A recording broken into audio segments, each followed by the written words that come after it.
अस्सलाम वालेकुम। कैसे हैं आप सब? उम्मीद करती हूँ आप सब खैरियत से होंगे। आज की हमारी कहानी है बेवकूफ़ गधा।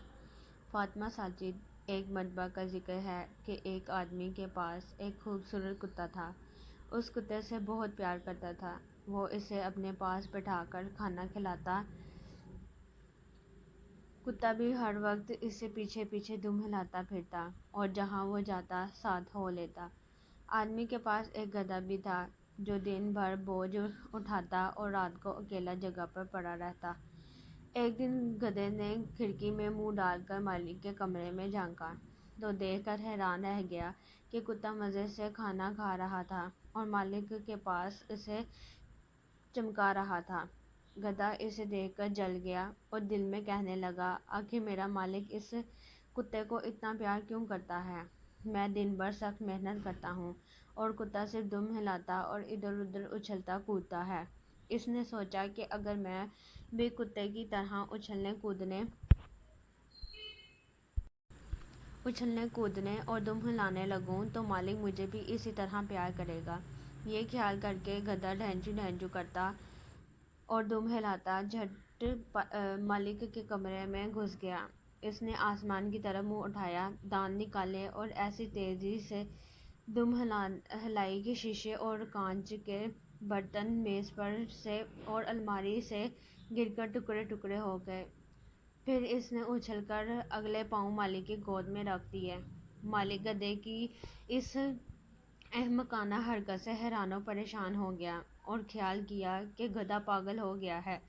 ज़ोर ज़ोर से चिल्लाने लगा। शोरो गुल की आवाज़ से करीब के हमसाए भागे आए और गधे की हरकत और चीखो पुकार सुनकर उनको भी यकीन हो गया कि गधा पागल हो गया है। इन्होंने गधे को मार मार कर घर से निकाल दिया है।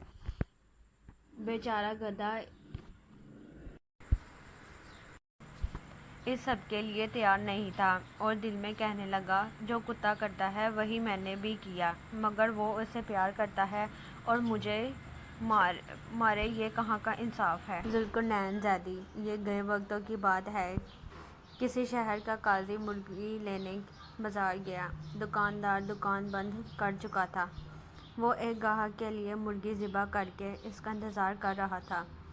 काजी साहब ने कहा, यही मुर्गी दे दो। दुकानदार ने कहा, मैं मुर्गी के मालिक को क्या जवाब दूंगा। काजी साहब ने कहा, गाहक से कह देना मुर्गी उड़ गई, बात बढ़ेगी तो मामला मेरे पास ही आएगा।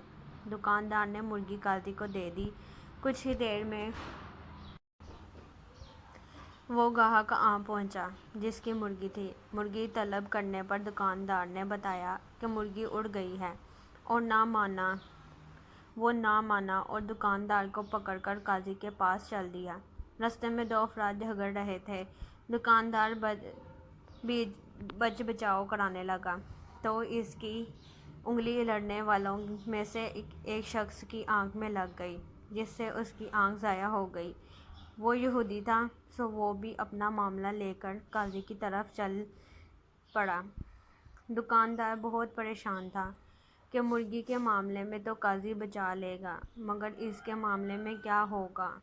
दुकानदार सोच सोच कर इतना परेशान हुआ कि अचानक हाथ छुड़ाकर भागा और मस्जिद के मीनार पर चढ़कर नीचे कूद गया। नीचे एक बूढ़ा शख्स खड़ा था। दुकानदार सीधा इस पर गिरा और वो बूढ़ा शख्स वहीं मर गया। मरने वाले बूढ़े शख्स के बेटे ने दुकानदार को पकड़ लिया।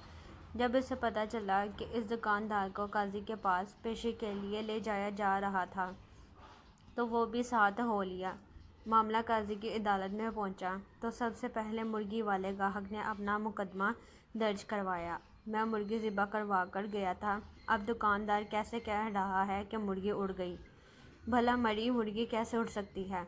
काजी ने मुद्दई को गुस्से से देखा और कहा, क्या मरने के बाद दोबारा ज़िंदा होने पर तुम्हारा ईमान नहीं है। यह सुनकर वो डर गया कि कहीं कुफर का फतवा ना लग जाए। इसने कहा, बिल्कुल, मैं मरने के बाद दोबारा ज़िंदा किए जाने पर यकीन रखता हूँ। काजी ने जवाब दिया, तो मुर्गी के ज़िंदा होने पर क्यों यकीन नहीं रखते हो। बेचारा क्या करता काजी के सामने। فیصلہ تسلیم کرنے کے سوا اور کوئی چارہ بھی نہیں تھا۔ اب قاضی کے پاس دوسرا مقدمہ تھا کہ دکاندار نے ایک یہودی کی آنکھ پھوڑ دی تھی اور یہودی قصاص کا طلبگار تھا۔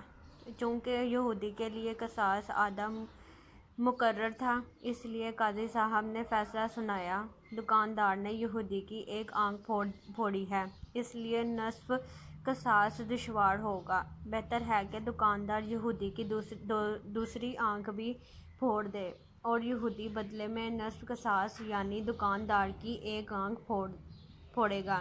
فیصلہ سنتے ہی یہودی کی سیٹی گم ہو گئی کہ اگر دوسری آنکھ بھی چلی گئی تو کہیں کا نہیں رہوں گا، سو اس نے اپنی جان بچانے کے لیے دکاندار کو معاف کر دیا۔ اب تیسرے مقدمے میں بوڑھے کا بیٹا قاضی کے روبرو پیش تھا۔ قاضی جی نے معاملہ توجہ سے سنا اور فیصلہ سنایا، دکاندار کو مسجد کے اسی مینار کے آگے کھڑا کر دیا جائے اور مرنے والے بوڑھے کا بیٹا مینار کی اسی کھڑکی سے دکاندار پر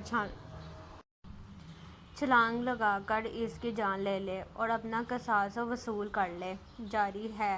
بوڑھے کے بیٹے نے کہا، قاضی صاحب، اگر دکاندار ذرا سا بھی ادھر ادھر ہوا تو میری اپنی جان بھی چلی جائے گی۔ قاضی نے جواب دیا، تمہارا باپ بھی تو ادھر ادھر ہو سکتا تھا نا۔